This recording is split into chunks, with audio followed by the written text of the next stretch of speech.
there is very little downtime for South Carolina football coaches, who are nearly always game planning, teaching their current players, or on the road recruiting. When there's a little bit of time to sneak away from the new Columbia complex of the Long Family Football Operations Building, the coaches still have Gamecock football on their minds. And they're always looking for ways to become a better program. South Carolina, like almost all major colleges, spends some time in the off-season with coaching staffs in the NFL. Different coaches have different relationships with professional teams, and schemes may not always align. But this year, the South Carolina defensive staff spent some time with the Tampa Bay Buccaneers and the Atlanta Falcons. "We just talkin' ball," defensive coordinator Travaris Robinson said following Wednesday's first practice. More specifically, however, the coaches are trying to glean some ideas from those in the professional ranks. They're not photocopying playbooks or installing exactly what the NFL teams do, but they're comparing notes and exchanging ideas. In short, they're talkin' ball.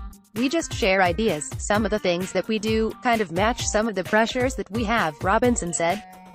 We kind of look at maybe from some specifics, like how do you play in the red zone, what is your primary red zone coverage, primary run game defense in the red zone.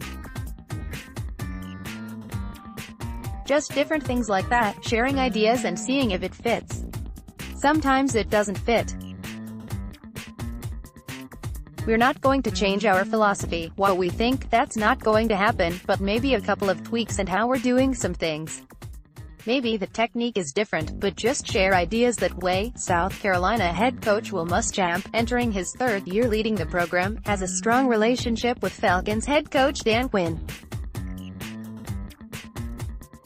The two were on the Miami Dolphins staff together in 2005 and reunited at Florida for the 2011 season.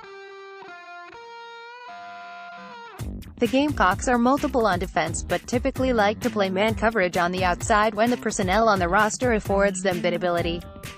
From a defensive line standpoint, Robinson said on Wednesday that he envisions this year's team playing more 4-3 than 3-4 up front. There are a lot of interchangeable parts, however, and they can easily go back and forth between an even or an odd man front. There are a lot of ideas shared in the offseason, and the Gamecocks coaching staff may implement a few of them on Saturdays this season after spending time with the Buccaneers and Falcons just talking ball.